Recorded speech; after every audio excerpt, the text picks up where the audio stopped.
impulse, I'd like to first just start by inviting you to take a few deep breaths with me.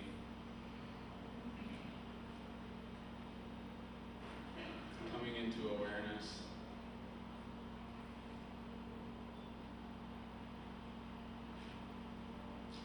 Allowing the mind to drop into the heart.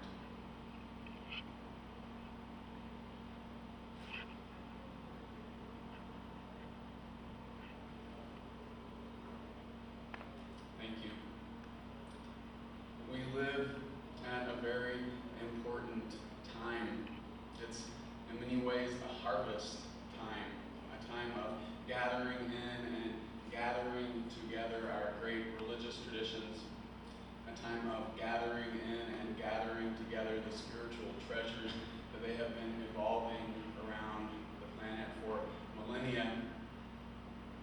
And for the sake of this conference, we've named this time of gathering in, this moment in history, the dawn of InterSpirituality. And that's a word that we often hear defined as the meeting of our religious traditions at the contemplative level, or in the words of Brother Wayne Teasdale, who coined the term, it's a willingness to share interior spiritual resources across traditions.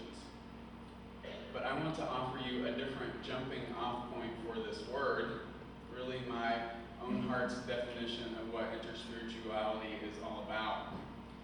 InterSpirituality is about falling in love. InterSpirituality is about falling in love. At least that has been my own journey, falling in love with a whole gamut of traditions and continually spiraling through each of them as they reveal to me different facets of my own soul and different facets of divine reality. Whether it was sitting at a Zen center in college, meditating and chanting Buddhist sutras and discovering a clarity and awareness that was free from theistic language and baggage, or walking forward week after week to receive the body and the blood of Christ, bread and wine, and discovering God as food, discovering God under these earthy, humble signs, or again, praying the graceful movements of Salat, of the Islamic body prayer, and whirling and chanting the names of God with Sufi Muslims, and discovering warmth and embodiment and ecstatic spirituality that spoke so deeply to my heart. Or again, delighting in the depth and devotion, the non-duality and the graceful pluralism of Hindu spirituality. Cycling through each of these traditions again and again as they reveal and deepen the many faces of God. So how could I not? How could we not fall in love with all of it? And along the way, I encountered powerful integrated forces, those great early interspiritual pioneers who held this possibility out for the human family. Sri Ramakrishna, perhaps the first great interspiritual meteor itself. Father B. Griffiths, who was an English Benedictine who spent the latter half of his life in India working to integrate in his own heart the strands of Hinduism and Christianity, or Houston Smith, or Thomas Keating, or Thomas Merton, or Ramon Panikkar, or any number of these great pioneers. And I see each of them as essentially being icons arising from the heart of God to show us the way forward today, to show us the possibility of traditions coming together and meeting in a single heart. And I see each one of you here as an icon arising from the heart of God at this moment to show us the way forward. As I said, we live in a very important time. It's a time that many of our thinkers and our feelers are calling a second axial age. And as I'm sure many of you know, the first axial age was that window in human history roughly between 800 and 200 BCE, when the headwaters of all of our great religious traditions began to form around the globe. It was when Lao Tzu came preaching the way of the Tao in China, when the seers and the rishis of the Upanishads came teaching the way of self-realization, when the Hebrew prophets came preaching social justice and monotheism in Israel, when the Buddha had his great awakening around the planet, a new possibility began to opening during this one window of history.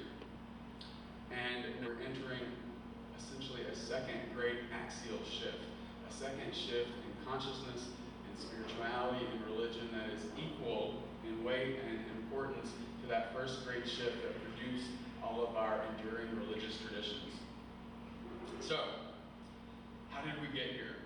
And where are we going? And what are the markers of this new consciousness? And how will it impact all of our great religious traditions? These are the questions that we're all here to hold this week. These are the questions that we're exploring throughout the talks that we'll be hearing. And so I will offer you a few of my own guesses.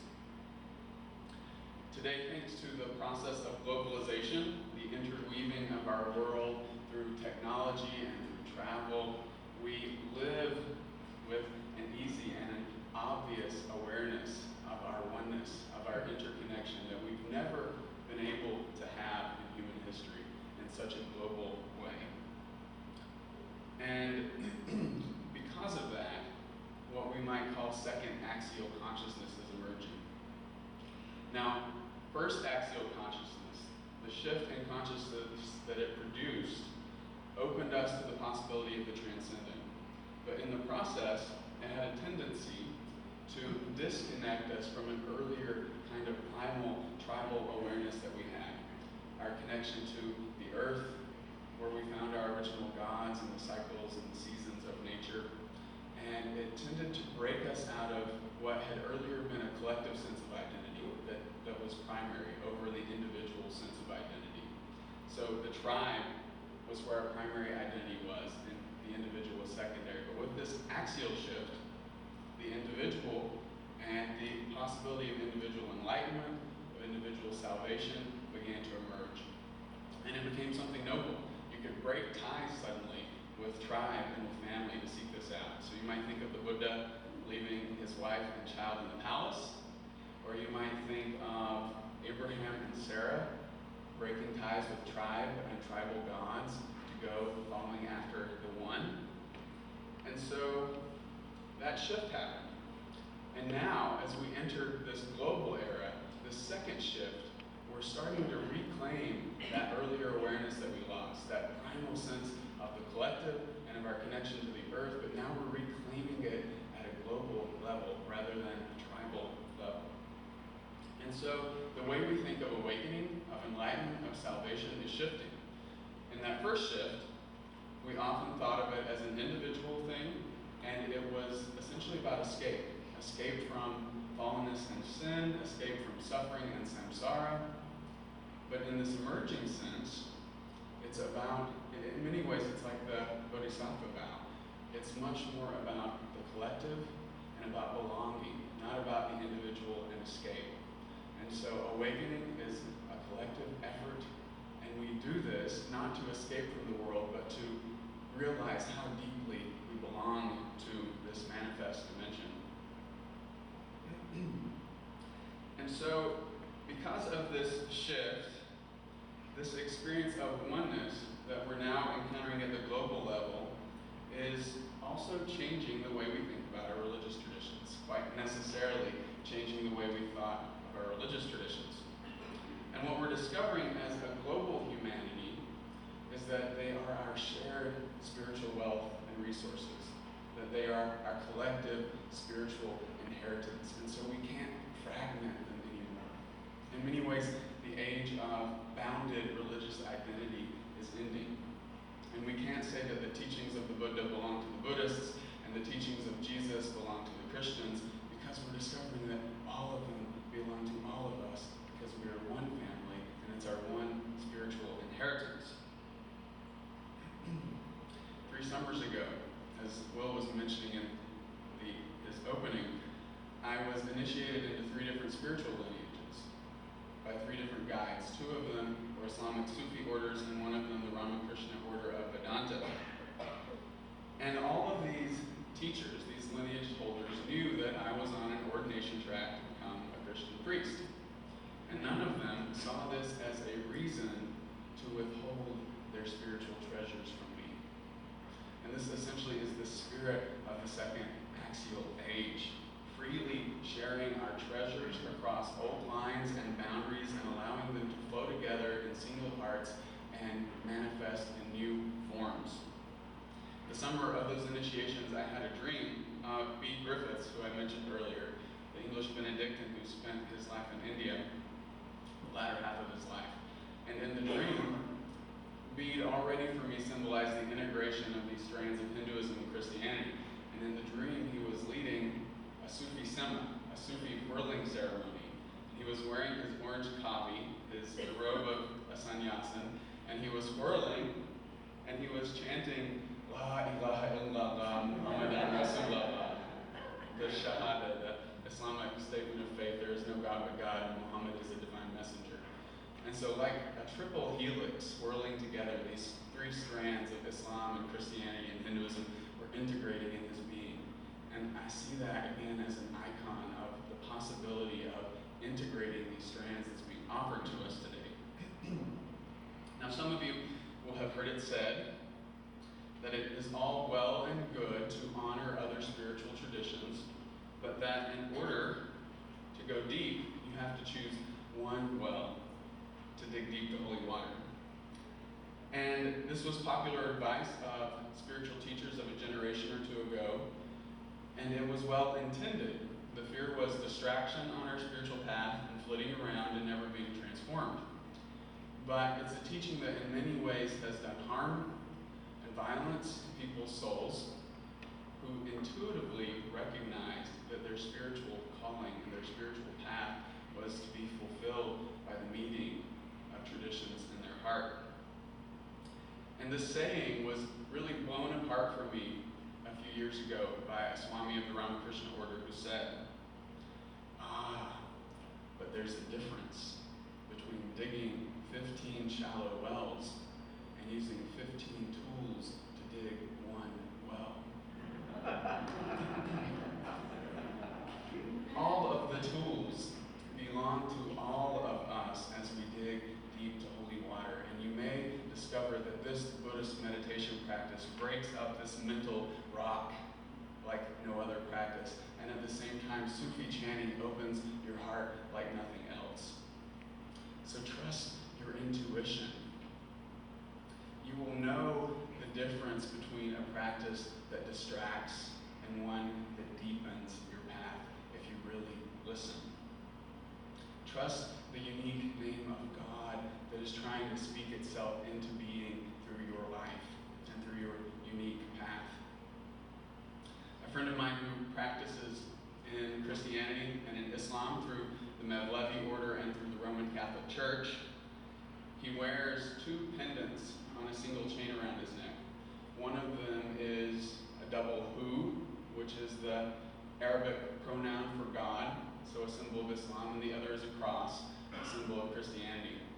And he says that these two, they're on his chest, that they make love, and that sometimes they get so loud he has to shout, "Keep it down in there!" And I love that image of two traditions so long divided, historically, dogmatically, making love in a single heart. Again, it's a vision and an icon of the possibility that's being offered to us to heal our fragmented traditions, to heal our one broken human heart. At the same time, I find myself sometimes yelling at the traditions in my heart to keep it down for entirely different reasons, because they are fighting over who is the best and who's superior, and I have to tell them to stop, and I have to remind myself to not take sides. And so in many ways, we are becoming today the parents of these traditions as we help guide them into this emerging global era, as we help them shuck off their superiority complexes and their limiting views. But at the same time, they remain our parents, holding out the wisdom and the practices of transformation that will help us grow and mature. And so it is a very interesting and delicate and necessary dance that we're being invited to with the traditions today. And so that is what I most want to tell you, is that the interspiritual vocation is necessary. That it's necessary for the weaving together of our hearts and for the weaving together of our world, and that it is not evidence of religious promiscuity, of shallow well digging, or of a lack of spiritual commitment. It is instead an evolutionary imperative, and it is the longing of the divine heart as it tries to sing a new song into being. The human heart is capable of holding so much more than we can imagine. The human heart is continuous with the infinite divine heart. And this harvest time that we live in is a harvest of the heart, of the mystical heart of our religions, of the unique heart beating in each and every one of you, of the heart of this moment in time, of the heart of God. Interspirituality is an affair of the heart. It's about falling in love with all of the beautiful traditions that have evolved around our planet for millennia, and discovering that the human heart is big enough to hold them all. Discovering that the human heart is designed and destined to hold them all. So,